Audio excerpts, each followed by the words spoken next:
Hello guys, నా పేరు వేణు. మీరు చూస్తున్నారు వేణు యాలపల మన ఛానల్ని. సో ఈరోజు ఈ వీడియోలో మనం నెట్వర్క్ డివైజెస్ గురించి కొంచెం క్లారిటీగా అయితే తెలుసుకుందాం. నెట్వర్క్ డివైస్ అంటే స్విచెస్ అంటే ఏమి, హబ్స్ అంటే ఏమి, రౌటర్స్ అంటే ఏమి, ఎలా వర్క్ అవుతాయి అనేది కొంచెం, అలాగే మీకు ప్రాక్టికల్గా కూడా కొంచెం చూపిస్తాను. సిస్కో ప్యాకెట్ ట్రాకర్ అని చెప్పి ఒక సాఫ్ట్వేర్ ఉంది. ఆ సాఫ్ట్వేర్ ద్వారా మీకు విర్చువల్గా ఎలా వర్క్ అవుతాయి అనేసి మీకైతే సిమ్యులేషన్ మోడ్లో అయితే మీకు చూపిస్తాను. సో ఫస్ట్ స్విచ్ నెట్వర్క్ డివైజెస్గా ఫస్ట్ మనం స్విచ్ గురించి అయితే తెలుసుకుందాం, తర్వాత హబ్ గురించి అయితే వెళ్దాం. So first switch. So example ఒకటి తీసుకుంటాను. సో ఇప్పుడు మీకు ఒక పీసీ ఉంది అనుకుందాం. మీ పీసీని ఇంకో పీసీ మీ ఇంట్లో రెండు ల్యాప్టాప్స్ రెండు డెస్క్టాప్స్ ఉన్నాయి అనుకుందాం. ఈ రెండు ల్యాప్టాప్స్ రెండు డెస్క్టాప్స్ని ఇంటర్నెట్ లేకుండా మీరు కమ్యూనికేట్ చేసుకోవాలన్నా కూడా మీరు ఈ నెట్వర్క్ ద్వారా మీరు చేసుకోవచ్చు. నెట్వర్క్ అంటే ఇంటర్నెట్ అనేసి మీనింగ్, అంటే దాంట్లో ఒక పార్ట్ లాగా. సో ఇప్పుడు మీరు ఒక ల్యాప్టాప్ని ఇంకో ల్యాప్టాప్కి, ఆర్ఎల్స్ ఒక పీసీని ఒక ల్యాప్టాప్కి కనెక్ట్ చేసి కమ్యూనికేట్ చేయాలనుకుంటే నెట్వర్క్ ద్వారా మీకు పీసీకి ల్యాప్టాప్ అయితే ఈథర్నెట్ పోర్ట్స్ అయితే ఉంటాయి. లాస్ట్ వీడియోలో అయితే చెప్పాను కదా ఈథర్నెట్ పోర్ట్స్ అంటే ఏమి, ఎలా ఉంటాయి, ఎలా కనెక్ట్ చేస్తాం అనేసి. సో ఆ వీడియో చూస్తే ఇంకా కొంచెం క్లారిటీగా అయితే అర్థమవుతుంది. ఒకవేళ మీకు ఈథర్నెట్ పోర్ట్ గురించి అయితే మీకు తెలియకుండా ఉంటే, సో ఈ రెండు డివైస్ని మనం ఈథర్నెట్ పోర్ట్ ద్వారా కనెక్ట్ చేస్తాం. అంటే ఏంటి డివైస్ని ఈథర్నెట్ పోర్ట్ ద్వారా మీరు కనెక్ట్ చేసి మీరైతే కమ్యూనికేట్ చేసుకోవచ్చు. అంటే ఈ పీసీ నుంచి ఆ పీసీకి, ఈ ల్యాప్టాప్ నుంచి ఆ డెస్క్టాప్కి, అలా ఏవైతే డివైస్ మీ దగ్గర ఉన్నాయో ఆ డివైస్ని మీరు కమ్యూనికేషన్ అయితే ఎస్టాబ్లిష్ అవుతుంది ఈ కేబుల్ ద్వారా. సో ఇప్పుడు మీకు ఒకవేళ ఇంకో డివైస్ ఉంది అనుకుందాం, ఇంకొక ల్యాప్టాప్ ఉంది అనుకుంటాం, అంటే మూడు డివైస్ ఉంటే ఇప్పుడు మూడు డివైస్ని మనం కనెక్ట్ చేయలేం కదా. అంటే for example APC, A BC అనే మూడు డివైసెస్ మీ దగ్గర ఉన్నాయి.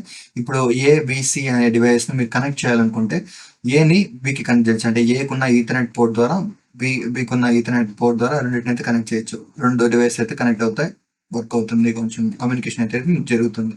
కానీ ఇప్పుడు సి డివైస్ మీకు యాడ్ అయిందంటే ఈ సి డివైస్ని ఏకి బికి రెండు డైరెక్ట్గా రెండింటిని ఒకటేసారి కనెక్ట్ చేయలేం కదా. ఎందుకంటే మీకు ఒక పోర్టే ఉంటుంది కాబట్టి ఆ పోర్ట్ నుంచి ఇంకో పోర్ట్కి ఇట్లా సింగిల్ కేబుల్తో మీరు కనెక్ట్ చేయొచ్చు టూ డివైస్ని. మూడో డివైస్ని కనెక్ట్ చేయాలంటే ఇంకో పోర్ట్స్ అయితే మీకు ఆ డివైస్కి లేవు కదా. అంటే ఇప్పుడు మీకు ప్రతి డివైస్కి టూ ఈథర్నెట్ పోర్ట్స్ ఉన్నాయంటే మీరు ఇప్పుడు ఏకి ఒక పోర్టు, బికి ఒక పోర్టు, సి నుంచి అట్లా టూ డివైస్ని కనెక్ట్ చేసుకోవచ్చు ఒకటేసారి సి అనేది. కానీ మీకు ఉన్న డెస్క్టాప్స్, ఇంకున్న పీసెస్ ఎక్కడ మీకు చూసినా almost all single Ethernet port అయితే వస్తుంది. అలా అనుకుంటే ఒకవేళ రెండు ఇవ్వచ్చు కదా అనుకుంటే, ఒకవేళ పాసిబుల్ ఇచ్చినా కూడా ఇప్పుడు ఒకవేళ ఫోర్త్ డివైస్ యాడ్ అయింది అనుకుందాం. ఫోర్త్ డివైస్ యాడ్ అయిందంటే ఇప్పుడు డి అనే డివైస్ యాడ్ అయింది. ఈ డి అనే డివైస్ ఏతోనూ, బితోనూ, సితోనూ కమ్యూనికేట్ చేయాలనుకుంటే మూడు ఈథర్నెట్ పోర్ట్స్ కావాలి కదా. మూడు ఈథర్నెట్ పోర్ట్స్ ఇప్పుడు అలాగే మీరు పెంచుకుంటా పోతే డివైస్ ఎన్ డివైస్ ఉన్నాయనుకుందాం. అంటే సర్టెన్ నెంబర్ ఆఫ్ 100 డివైస్ ఉన్నాయనుకుంటే 99 పోర్ట్స్ ఉండాలి ఆ డివైస్కి, ప్రతి ఒక్క డివైస్కి. సో ఇది నాట్ ఫీజిబుల్ కదా, ఇది ఇలా వర్క్ అవ్వదు. సో ఈ కాన్సెప్ట్, సో దీన్ని రీప్లేస్ చేయడానికి, సో ఇన్ని డివైస్ని ఒకటేసారి మీరు కనెక్ట్ చేయాలనుకుంటే సింగిల్ నెట్వర్క్లో, ఇప్పుడు మనం అయితే నెట్వర్క్ గురించి మాట్లాడుకుంటాం, విత్ ఇన్ ఏ నెట్వర్క్ అంటే LAN, LAN, local area network. So ఈ నెట్వర్క్లో మీరు డివైస్ని అన్నిటినీ కనెక్ట్ చేసి కమ్యూనికేషన్ అయితే ఎస్టాబ్లిష్ చేయాలనుకుంటే మీరు స్విచ్ అనే డివైస్ని ఒకటి తీసుకోవచ్చు. ఈ స్విచ్ అంటే జస్ట్ ఇప్పుడు దానికి ఒక ఈథర్నెట్ పోర్ట్స్ ఉంటాయి. మీరు స్విచ్ని బట్టి, స్విచ్ మోడల్ని బట్టి ఈథర్నెట్ పోర్ట్స్ అయితే మీకు వేరీ అవుతూ ఉంటాయి. కాన్సెప్ట్ ఏమంటే ఒక స్విచ్కి ఈథర్నెట్ పోర్ట్స్ ఉంటాయి. ఈ ఈథర్నెట్ పోర్ట్స్ యూస్ చేసుకొని డివైస్ అయితే మీరు కనెక్ట్ చేయొచ్చు ఆ స్విచ్కి. ఈ స్విచ్ అనేది ఇప్పుడు మీడియేటర్గా వర్క్ అవుతుంది. అంటే ఇప్పుడు ఏ అనే డివైస్ బితో కమ్యూనికేట్ చేయాలంటే స్విచ్ మధ్యలో ఉంటుంది. సి అనే డివైస్ ఏతోనూ బితోనూ కమ్యూనికేట్ చేయాలంటే స్విచ్ మధ్యలో ఉంటుంది. ఇలాగా ఈ స్విచ్ అనేది ఉండడం వల్ల మీకు అన్ని డివైస్ని ఒకటేసారి మీరు కనెక్ట్ చేయొచ్చు. సో ఈథర్నెట్ మీకు అప్పుడు ఎన్ డివైస్కి ఇన్ని పోర్ట్స్ ఉండాలి ఏమనేది అయితే ఇష్యూ ఉండదు. ఒక పోర్ట్ ఉంటే చాలు, ఆ పోర్ట్ ద్వారా మీరు స్విచ్కి అయితే కనెక్ట్ చేయొచ్చు. స్విచ్ నుంచి ఎన్ని డివైస్ అయినా కనెక్ట్ చేసి ఏ డివైస్ నుంచి ఏ డివైస్ కన్నా, ఎన్ని డివైస్ కన్నా మీరు కమ్యూనికేట్ చేసుకోవచ్చు విత్ ఇన్ నెట్వర్క్లో, ల్యాన్. ఇక్కడ మీకు స్విచ్కి హబ్కి అయితే తేడా చెప్తాను. హబ్ అంటే ఏమంటే స్విచ్ లాగే వర్క్ అవుతుంది, కానీ హబ్ ఏమంటే ఫస్ట్ హబ్ వచ్చింది, అంటే హబ్ ఫస్ట్ డివైస్, తర్వాత స్విచ్ అనేది వచ్చింది. హబ్కి స్విచ్కి మెయిన్ డిఫరెన్స్ ఏమంటే హబ్లో మీరు ఏదైనా ఒక డివైస్ మీరు కమ్యూనికేట్ చేయాలనుకుంటే ఆ డివైస్ కాకుండా మిగతా అన్ని డివైస్కి ఆ ఇన్ఫర్మేషన్ అయితే సెండ్ అవుతుంది. అంటే ఇప్పుడు మీరు జస్ట్ ఫర్ ఎగ్జాంపుల్ వాట్సాప్ అనుకుందాం. వాట్సాప్లో మీరు ఒక పర్సన్కి మెసేజ్ చేస్తారు ప్రైవేట్గా, అతని చాట్ ఓపెన్ చేసి అతనికి మెసేజ్ చేస్తారు. కానీ అది ఎలా, ఇప్పుడు ఒకవేళ మనం జస్ట్ ఈ ఇన్ఫర్మేషన్ ఇప్పుడు 1 to 1 జరుగుతుంది కదా. నేను మెసేజ్ చేస్తాను, అతను చూస్తే దానికి రిప్లై ఇస్తాడు, దానికి మళ్ళీ నేను రిప్లై ఇస్తాను, అంటే 1 to 1. కమ్యూనికేషన్ అయితే జరుగుతుంటుంది. దీంట్లో మధ్యలో మిడిల్ మ్యాన్స్ ఎవరైనా ఉన్నాయంటే అప్పుడు మనకు సెక్యూరిటీ అనేది ఉంటుంది కదా, మన ప్రైవసీ అనేది దాంట్లో వల్నరబుల్గా ఉంటుంది. సో హబ్లో కూడా అలాగే అంటే ఏమంటే ఇప్పుడు నా వాట్సాప్లో ఎంతమంది కాంటాక్ట్స్ అయితే నేను ఉన్నాయో వాటందరికీ నేను మెసేజ్ వెళ్తాయి. ఇప్పుడు ఒకరికి హాయ్ ఎలా ఉన్నావు ఇట్లా ఏదైనా పెట్టానంటే అందరికీ వెళ్తాయి. మనకు అది వెళ్ళడం కరెక్ట్ కదా. హబ్ విషయంలో ఇలా జరుగుతుంది. అంటే దాన్ని బ్రాడ్కాస్ట్ అంటారు. హబ్కి ఏమైనా నువ్వు సెండ్ చేస్తావంటే అది అందరికీ సెండ్ చేస్తుంది ఆ డేటాని. అలాగా హబ్లో. కానీ స్విచ్లో ఏమంటే మీరు ఎవరికి సెండ్ చేయాలనుకుంటారో వాళ్ళకి మాత్రమే సెండ్ చేస్తుంది. బ్రాడ్కాస్ట్ అనే కాన్సెప్ట్ కూడా స్విచ్లో ఉంటుంది. కానీ మెయిన్ ఏమంటే ప్రైవసీ 1-to-1 అనేది ఎస్టాబ్లిష్ చేస్తుంది. అంటే మీరు ఏదైనా ఒక డేటా పంపించాలంటే దాంట్లోనే ఇన్బిల్ట్ అయి ఉంటుంది సోర్స్ ఏది, డెస్టినేషన్ ఏది అనేసి. హబ్ ఏమంటే అవన్నీ చూడదు, డైరెక్ట్ పంపించేస్తుంది.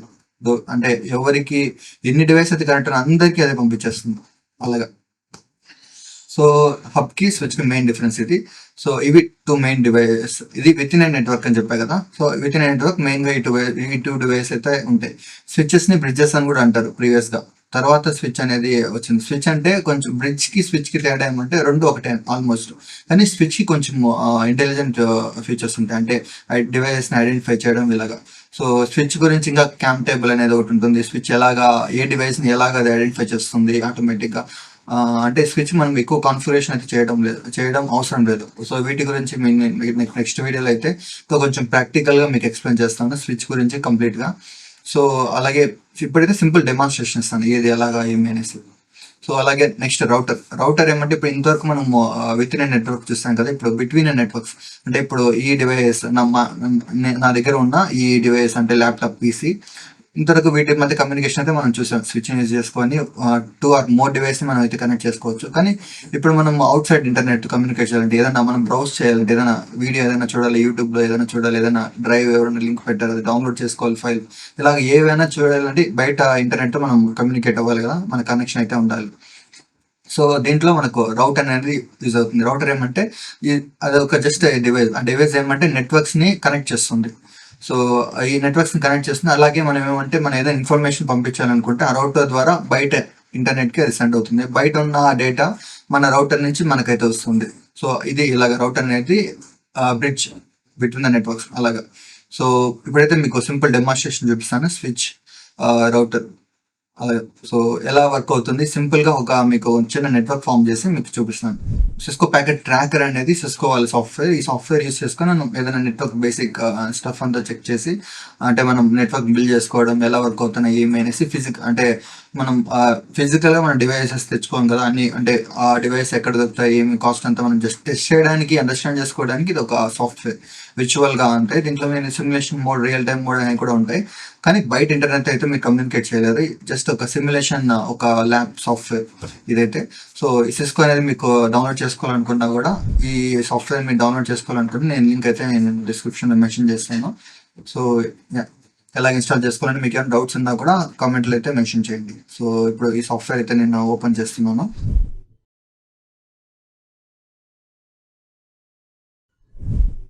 సో ఇది గైస్ ఎలా ఉంటుంది సిస్కో ప్యాకెట్ ట్రాకర్ ఇంటర్ఫేస్ అయితే. ఇక్కడైతే మీరు చూస్తే పైన కొన్ని ఆప్షన్స్ ఉన్నాయి. ప్రస్తుతానికి ఈ ఆప్షన్ అయితే మనం మాక్సిమం ఎక్కువ యూస్ చేస్తాం. ఈ ఆప్షన్ అయితే డిలీట్ చేయడానికి, ఇది కొన్ని ఏదైనా రీసెర్చ్ చేసుకోవడానికి ఇలాగా. సో ఏదైనా నోట్స్ ఏదైనా టైప్ చేసుకోవాలనుకోవడానికి. సో ఇక్కడ చెప్తే మీరు కింద చూస్తే కొన్ని డివైస్ అయితే ఉన్నాయి. సో ఏమంటే నెట్వర్క్ డివైజెస్, ఇన్ డివైజెస్ ఇట్లా అయితే మీరు ఏదైనా కొన్ని డివైస్ ని యాడ్ చేసుకొని వాటి మీద కనెక్షన్స్ అనేవి మీరు సెట్ చేసి మీరు ఎలాగా వర్క్ అవుతున్నాయి ఏమనేది మీరు ఇట్లాగా సిమ్యులేషన్ మోడ్ లో అయితే మీరు చూడొచ్చు. సో అది మనం ప్రస్తుతానికి అయితే మనం కొన్ని డివైస్ అయితే తీసుకున్నాం. ఆ డివైస్ కనెక్ట్ చేసుకొని ఎలా కనెక్షన్ అనేది ఎలా ఎస్టాబ్లిష్ అయింది, స్విచ్ ఎలా యూజ్ అవుతుంది ఇక్కడ అనేది మనం చెక్ చేద్దాం. సో ప్రస్తుతానికి అయితే మనం పీసెస్ అయితే తీసుకుందాం. ఒక పీసీ ఇక్కడ యాడ్ చేస్తాము. అంటే మీరు ఇక్కడ సెలెక్ట్ చేసుకున్న డివైస్ అయితే చూపిస్తుంది. ఆ డివైస్ లో మీరు ఏది యాడ్ చేసుకోవాలనుకుంటారో క్లిక్ చేసి ప్లస్ అయితే వచ్చిందని క్లిక్ చేసినా వచ్చేస్తుంది. లేదంటే మీరు ఏదైనా క్లిక్ చేసి అక్కడ నుంచి మీరు డ్రాగ్ చేయాలనుకున్నా డ్రాగ్ చేసుకోవచ్చు. సో ఇక్కడైతే మనం 3 డివైస్లు అయితే యాడ్ చేసుకున్నాను. సో అలాగే ఇక్కడ కనెక్షన్స్ ఎస్టాబ్లిష్ చేయాలి కదా వాటి మధ్య. సో కనెక్షన్స్ ఎస్టాబ్లిష్ చేయడానికి ఇక్కడ నేను ఈ కేబుల్ యూస్ చేస్తున్నాను. ఇంకా ఏ కేబుల్ అని యూస్ చేసుకోవచ్చు. కానీ మీరు ఈ కేబుల్ యూస్ చేసినప్పుడు ఒకవేళ ఇప్పుడు నేను ఈ కేబుల్ డాట్స్ అయితే కనబడుతున్నాయి అంటే ఈ కేబుల్ అనేది అక్కడ అప్లై అయింది. ఒకవేళ నేను ఈ కేబుల్ యూస్ చేశానంటే అది కనెక్ట్ అవ్వదు. ఎందుకంటే కొన్ని కేబుల్స్ కొన్ని పోర్ట్స్ మాత్రమే కనెక్ట్ అవుతాయి కదా. ఇక్కడైనా మనకు ఇప్పుడు టైప్-C లో యూఎస్బీ పోర్ట్ పెట్టాలంటే కష్టం కదా, కుదరదు కదా, అది వర్క్ అవ్వదు కదా. అలాగా మనకి డివైసెస్ బట్టి కేబుల్స్ డిఫరెంట్ ఉంటాయి. ఆ కేబుల్స్ మనం ఏది అని వెతుక్కొని మనం యాడ్ చేసే కంటే ఇది ఫాస్ట్ గైడ్ ఆటోమేటిక్ చూస్ కనెక్షన్ టైప్ అని కదా, సెలెక్ట్ చేసుకొని మనం యాడ్ అయితే చేసుకోవచ్చు. సో ప్రస్తుతానికి మనం అయితే 2 డివైస్ని యాడ్ చేస్తాం. సో ఈ డివైస్ మధ్య కమ్యూనికేషన్ అనేది చెక్ చేయాలి. ఇక్కడ గ్రీన్ ఉంటే కేబుల్ అనేది కనెక్ట్ అయింది అనేసి 2 డివైస్కి. సో ప్రస్తుతానికి మనం ఏదైనా ఇప్పుడు మనకి నెట్వర్క్లో ఏదైనా ఒక డివైస్ని యూనిక్గా ఐడెంటిఫై చేయడానికి ఒక ఐపీ అడ్రస్ అనేది ఒకటి మనం ఉంటుంది. సో మీరు కాలేజ్లో ఏదైనా స్టూడెంట్గా ఉండాలంటే, ఏదైనా క్లాస్లో మీకు ఒక స్టూడెంట్ అంటే ఒక ఐడెంటిటీ ఉంటుంది కదా, మీకు ఒక ఐడి కార్డు, ఒక సీరియల్ నెంబర్ ఉంటుంది కదా, అలాగా మీరు నెట్వర్క్లో డివైస్ని ఐడెంటిఫై చేయడానికి ఒక సీరియల్ నెంబర్ అయితే ఉంటుంది. ఇక్కడైతే మీరు చూస్తే ఇప్పుడు ఈ డివైస్కి మనం యూనిక్ ఐడెంటిఫై చేయడానికి ఒక సీరియల్ నెంబర్ అయితే పెట్టాలి, అంటే ఐపీ అడ్రస్ అయితే మనం అసైన్ చేయాలి. అంతకంటే ముందు ఫస్ట్ మనం అయితే చూద్దాం ఏదైనా ఐపీ అడ్రస్ ఆల్రెడీ అసైన్ ఉందా లేదా అనేసి. డిఫాల్ట్గా ఐపీ కాన్ఫిగ్ అనే కమాండ్ అయితే టైప్ చేద్దాం. ఈ కమాండ్ టైప్ చేస్తే మీకు అన్ని జీరోస్ కనపడుతున్నాయి కదా, అంటే ప్రస్తుతానికి మనం ఏమీ అసైన్ అవ్వలేదు అనేసి. సో ఇక్కడ కాన్ఫిగ్లోకి వెళ్ళి మనం ఏదైనా ఐపీ అడ్రస్ అనేది ఇవ్వచ్చు కదా. ఫాస్ట్ ఈథర్నెట్ ఇక్కడ ఎఫ్ఏ అంటే ఫాస్ట్ ఈథర్నెట్ కేబులే, కానీ దాంట్లో డేటా ఎంత ట్రాన్స్మిట్ అవుతుందంటే ఫాస్ట్ ఈథర్నెట్ అట్లా అదే స్పెసిఫికేషన్స్ అయితే ఉంటాయి. ఇంత డేటా స్టాండ్ అయితే ఫాస్ట్ ఈథర్నెట్, లేదంటే ఇంత ఇదైతే జిగాబిట్ అనేసి అట్లా ఉంటాయి. సో ఫాస్ట్ ఈథర్నెట్ 0 అనేది ఒకటైతే మనకుంది. 192.168.0.290 ఇద్దాం IPv4 అడ్రస్. మనం డైరెక్ట్గా మాన్యువల్గా అసైన్ చేస్తున్నాం. సో ఇక్కడ ఏమంటే నెట్వర్క్ ఏమంటే ఇక్కడ 0 వరకు ఉంది కదా, ఈ పార్ట్ అంతా నెట్వర్క్ సంబంధించిన అడ్రస్ ఐపీ అడ్రస్ అంటాం. ఈ పార్ట్ నెక్స్ట్ .2 ఈ పార్ట్ అంతా మనకు హోస్ట్ అడ్రస్, అంటే ఎన్ని డివైస్ అయితే మేము కనెక్ట్ చేసుకోవచ్చు అంటే 0 నుంచి 255 డివైస్ మనం ఇక్కడ 0 నుంచి 255 పెట్టుకోవచ్చు థియరిటికల్గా అయితే. ప్రాక్టికల్గా అయితే 1 నుంచి 254 డివైస్ మాత్రమే. 255లో 0 నుంచి 255 అంటే 256 అడ్రసెస్ వస్తాయి కదా, దాంట్లో ఓన్లీ 2 మీరు తీసేసి మిగతా అన్ని వాడుకోవచ్చు. అలాగా అంటే 254 డివైస్ అయితే మనం కనెక్ట్ చేసుకోవచ్చు. అంటే మనం ఇక్కడ 2 నుంచి 254 వరకు ఏదైనా నేను యాడ్ చేసుకోవచ్చు మాన్యువల్గా. ప్రస్తుతానికి నేను సీరియల్గా స్టార్ట్ చేద్దాం. 2 నుంచి స్టార్ట్ చేద్దాం. 1 దేనికి ఇస్తారంటే డిఫాల్ట్ గేట్వే అంటే దాన్ని డిఫాల్ట్ గేట్వే అంటే రౌటర్కి ఇస్తాం. 192.168.0.1. సో ఇలాగ సబ్నెట్ మాస్క్ ఇది. సో నెక్స్ట్ ఈపీసీ కూడా నేను డిఫాల్ట్గా ఏమి ఉండదు కాబట్టి కాన్ఫిగ్ పోయి డిఫాల్ట్ గేట్వే 192.168.0.1 అయితే యాడ్ చేశాను. సో ఇక్కడ మనకు ఐపీ అడ్రస్ వచ్చి 192.168.0. అక్కడ 2 ఇచ్చాను కదా, ఇక్కడ 3 పెడదాం సబ్నెట్ మాస్క్. సో ఇది ఇప్పుడైతే మనం పీసీ 1కి అయితే వెళ్దాం. పీసీ 1లో నుంచి ఇక్కడ మనం డెస్క్టాప్లోకి వెళ్దాం. డెస్క్టాప్లో కమాండ్ ప్రాంప్ట్ సెలెక్ట్ చేసుకొని ఇక్కడ మనకు ఐపీ కాన్ఫిగ్ ఇంతకుముందు మనం 0 వచ్చింది కదా, ఇప్పుడు చూస్తే 0.2 వచ్చింది సబ్నెట్ మాస్క్ ఇక్కడ డిఫాల్ట్ గేట్వే అనేది. సో ఇప్పుడు మనం ఈ పీసీ కూడా చెక్ చేద్దాం ఒకసారి. డెస్క్టాప్లోకి వెళ్దాం, కమాండ్ ప్రాంప్ట్లోకి వెళ్దాం, ఐపీ కాన్ఫిగ్ పెడితే 0.3 వచ్చింది. ఇప్పుడు మనం ఐపీ అడ్రస్ అయితే అసైన్ చేస్తాం. ఇప్పుడు వాటి మధ్య కనెక్షన్స్ చెప్పాలంటే, అంటే ఇప్పుడు 0.2 అనేది 0.3తో కమ్యూనికేట్ చేయాలనుకుంటే పింగ్ కమాండ్ అనేది ఒకటి యూస్ చేస్తాం. అంటే కనెక్షన్ ఉందా లేదా అని. మీరు గేమ్స్ ఆడేటప్పుడు పింగ్ అనేది మీకు కాన్సెప్ట్ అయితే వింటారు. అంటే పింగ్ ఎక్కువ ఉందంటే అంటే కనెక్షన్ చాలా వీక్గా ఉంది అనేసి, పింగ్ తక్కువ ఉందంటే మీకు కనెక్షన్ బాగా స్ట్రాంగ్గా ఉంది అనేసి. పింగ్ అంటే అది కొన్ని సెట్ ఆఫ్ ప్యాకెట్స్ పంపిస్తుంది, అది మనం ఏ డివైస్తో కమ్యూనికేట్ చేయాలనుకుంటున్నాము. పంపించాక ఆ ప్యాకెట్స్లో ఎన్ని రీచ్ అయ్యాయి, ఎన్ని మళ్ళీ రివర్స్ వచ్చి అంటే రిసీవ్డ్ అయ్యాయి అంటే అక్నాలజ్మెంట్, ఇది ఇన్ని ప్యాకెట్స్ నాకు వచ్చాయి, ఇన్ని ప్యాకెట్స్ పంపిస్తున్నాను అంటే ఆ డివైస్ అనేది యాక్టివ్లో ఉంది, కనెక్షన్లోనే ఉంది అనేసి మీనింగ్. అలాగా పింగ్ అనేది అలాగా అంటే 2 డివైస్ మధ్య కనెక్షన్ అనేది ఉందా లేదా, నేను ఏ డివైస్ కనెక్ట్ చేయాలనుకుంటున్నాను దాంతో పాసిబుల్ కనెక్షన్ అనేది ఉందా లేదా, యాక్టివ్గా ఉందా లేదా అని చెప్పి పింగ్ కమాండ్ అయితే యూస్ చేస్తాం. సో ఇది basic command. IP config command అయితే చెప్పాను, ఎందుకంటే అది ఐపీ అడ్రస్ చెక్ చేసుకోవడానికి యూజ్ అవుతుంది.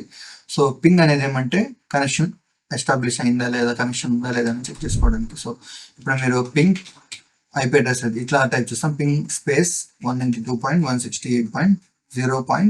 ఇప్పుడు మనం 2లో ఉన్నాం కాబట్టి 3 అయితే ఇద్దాం. ఇక్కడ 3 ఇస్తే ఎంటర్ కొడతానే ఏమంటే 4 ప్యాకెట్స్ అయితే పంపిస్తుంది.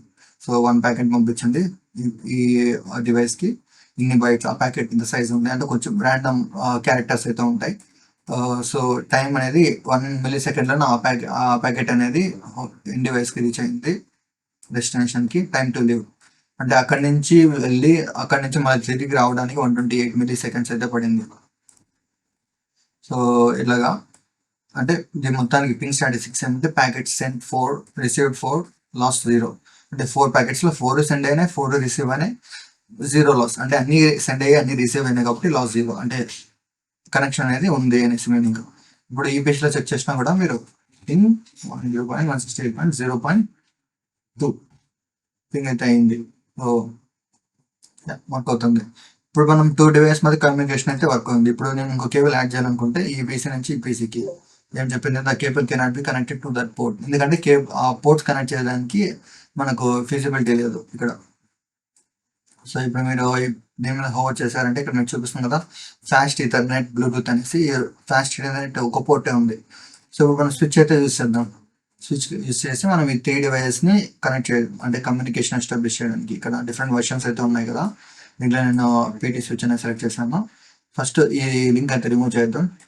ఇక్కడ క్రాస్ కొట్టాం కదా, క్రాస్ కొట్టి అంటే ఈ మార్క్ అయితే వస్తుంది, కర్సర్ క్లిక్ చేస్తానే రిమూవ్ అయిపోతుంది. ఇప్పుడు మళ్ళీ ఇది కనెక్షన్స్ మీద క్లిక్ చేసి ఆటోమేటిక్ చూస్ కనెక్షన్ టైప్ ఉంది, అది సెలెక్ట్ చేస్తాను. క్లిక్ చేసి క్లిక్ చేయడం అంతే. ఏ డివైస్ నుంచి ఏ డివైస్ కనెక్ట్ చేయాలనుకోండి, ఇట్లా మీరు ఏ డివైస్ నుంచి ఏ డివైస్ కన్నా సెలెక్ట్ చేసుకొని కనెక్ట్ చేసుకోవచ్చు. అట్లేం లేదు ఈ ఆర్డర్ కనెక్ట్ చేయాలని ఏం లేదు, ఎలాగైనా వర్క్ అవుతుంది. కొంచెం డిస్టెన్స్ అయితే పడుతుందో. ఇప్పుడు వీటికైతే ఐపీ అడ్రస్ ఉన్నాయి, కానీ ఈ ల్యాప్టాప్ అయితే ఐపీ అడ్రస్ లేదు కదా, మనం ఇంతగా అసైన్ చేయలేదు, కొత్తగా ఉంది. కొత్తగా యాడ్ చేసాం కదా 192.168.0.1. సో డిఫాల్ట్ గేట్ అయితే ఇచ్చాను. Fast internet 192.168.0. దానికైతే 2 ఇచ్చాం, దీనికైతే 4 ఇచ్చాం. దీనికైతే 5 అని ఇవ్వచ్చు, లేదంటే 10 ఇస్తున్నాను ప్రస్తుతానికి జస్ట్. సో సో ఇప్పుడైతే మనకి ఐపీ అడ్రస్ ఇచ్చాం కదా, ఈ ఐపీ అడ్రస్ ఇచ్చాము కాబట్టి ఇప్పుడు మనం చెక్ చేద్దాం ఐపీ అడ్రస్ అనేది అసైన్ అయిందా లేదా అనేసి. సో అసైన్ అయింది, 0.10 ఉంది. ఇప్పుడు పింగ్ 192.168.0. ఎంత అది 2కి చెక్ చేద్దాం. చూడండి రిప్లై ఇది వెళ్తుంది, కనెక్షన్ అవుతుంది. సో ఇప్పుడు మీరు కావాలంటే ఇక్కడ మీకు కనెక్షన్ అనేది తీసేద్దాం, ఒకసారి చెక్ చేసి చూడండి. క్రాస్ క్లిక్ చేశాను, కనెక్షన్ అయితే తీసేసాను. చేసి ఇప్పుడు ఈ ల్యాప్టాప్లో ఓపెన్ చేసి సేమ్ అదే కమాండ్ మళ్ళీ అప్పారో కొడితే ముందు కమాండే రన్ అవుతుంది. సో ఇప్పుడు పింగ్ చూడటం 4 చూడండి. ఆ మధ్యలో నేను కేబుల్ కనెక్ట్ చేస్తున్నాను, రిక్వెస్ట్ టైం రేట్ వచ్చింది. మొదటి కేబుల్ కనెక్ట్ చేస్తాను, ఇక్కడ ఆరెంజ్ కలర్ వచ్చింది. ఆరెంజ్ కలర్ అంటే ప్రాసెస్ అవుతుంది అనేసి. ఇప్పుడు అది గ్రీన్ అయింది, ఆ లోపల ఏది ప్రాసెస్ జరుగుతుందంటే ఒక పింగ్ అన్న మనకు సక్సెస్ అవ్వచ్చు, ఒక ప్యాకెట్ అని రీచ్ అవ్వచ్చు. ప్రస్తుతానికి ఏమీ రీచ్ అవ్వలేదు. సరే మళ్ళీ మనం ఏం చేస్తామంటే ప్రస్తుతానికి ఇంకా ప్రాసెస్ అవుతుంది కదా. సో ఈ ప్రాసెస్ గ్రీన్ అయితేనే మళ్ళీ తర్వాత మనకైతే పింగ్ అనేది సక్సెస్ అవుతుంది. సో గ్రీన్ అయింది కదా, ఇప్పుడు చూడండి అక్కడ చూడండి. ఇప్పుడు 2 అయితే టైం అవుట్ అయ్యాయి, తర్వాత మనకి గ్రీన్ అయింది కాబట్టి కనెక్షన్ ఎస్టాబ్లిష్ అయింది కాబట్టి పింగ్ అనేది వర్క్ అవుతుంది. అంటే ఈ ల్యాప్టాప్ నుంచి ఒక ప్యాకెట్ పంపిస్తూ ఇక్కడ ఈ స్విచ్ దగ్గర వెళ్తుంది. ఈ స్విచ్ ఏం చేస్తుంది అంటే ఎక్కడ పంపించాలి, నేను 0.2 పంపించాలి అంటే ఇక్కడ నుంచి 0.2 ఉంది ఇక్కడ అనేసి ఇట్లా పంపిస్తుంది. ఇప్పుడు ఈ స్విచ్కి ఎలా తెలుసు 0.2 అక్కడ ఉంది, 0.3 ఇక్కడ ఉంది, 0.something అక్కడ ఉంది అనేసి ఎలా తెలుసు అంటే అదంతా స్విచ్ క్యాపబిలిటీస్. అది ఎలా జరుగుతుంది ఏమి అనేసి మీకు నెక్స్ట్ వీడియో అయితే మీకు చెప్తాను. సో ఇది గైస్ ప్యాకెట్ ట్రాకర్ గురించి, ఎలాగా మనం స్విచ్ యూస్ చేసుకొని విత్ ఇన్ నెట్వర్క్లో మనం డివైస్ అయితే కనెక్ట్ చేసుకోవచ్చు అనేసి. సో ఇదే విధంగా మీరు ఇంకా 3 డివైస్ కాకుండా 4 డివైస్ 5 డివైస్ ఇంకా ఇక్కడ మీరు ఇంకా సెలెక్ట్ చేసుకొని యాడ్ చేసుకోవచ్చు. అలాగే మీరు ఒకసారి టెస్ట్ చేసి చూడండి. ఒకసారి ప్రాక్టికల్గా మీరు చేస్తే మీకు ఇంకా కొంచెం క్లారిటీగా వస్తుంది. వీడియో చూడడమే కాదు, చూడడం మీకు ఐడియా వస్తుంది, కానీ మీరు ప్రాక్టికల్ చేసేటప్పుడు ఏదైనా ఇష్యూస్ వచ్చినా కూడా ఎలాగ వర్క్ అవుతుంది ఏమనేసి మీకు కొంచెం ఐడెంటిఫికేషన్ అయితే వస్తుంది. మీకు అంటే అండర్స్టాండ్ చేసుకోగలరు, మీకు ఎప్పుడు మర్చిపోరు, కొంచెం క్లారిటీగా ఉంటుంది. ప్రాక్టికల్గా చేస్తేనే కదా మనకు అంటే మీరు మర్చిపోయే అవకాశం తక్కువ ఉంటుంది. సో అది గైస్ ఈ వీడియోకి అయితే. సో కంటెంట్ మీకు నచ్చినట్లయితే లైక్ చేయండి, షేర్ చేయండి. మీ ఫ్రెండ్స్కి ఎవరైనా ఇంట్రెస్ట్ ఉన్నా కూడా వాళ్ళకి మీరు అయితే సెండ్ చేసి షేర్ చేయగలరు మన ఛానల్ కంటెంట్ని. సో మీకు ఏదైనా డౌట్స్ ఉన్నా కూడా కామెంట్లో అయితే రీచ్ అవ్వండి. నెక్స్ట్ వీడియోలో అయితే మీకు స్విచెస్ గురించి కొంచెం ఎలాబరేట్గా అయితే చెప్తాను. కాన్ఫిగర్ ఎలా చేయడం, దాంట్లో క్యామ్ టేబుల్ అనేది ఉంటుంది, అలాగే దానికి ఈ డివైస్ ఇక్కడే ఉంది ఎలాగా ఏమి అనేది ఎలా తెలుస్తుంది అనేసి మీకు అయితే కొంచెం క్లియర్గా చెప్తాను. సో యా ఈ వీడియో కింద గైస్ థ్యాంక్ యూ. సో ఈ వీడియో కింద guys thank you for watching. I will see you guys in the next video. Bye bye.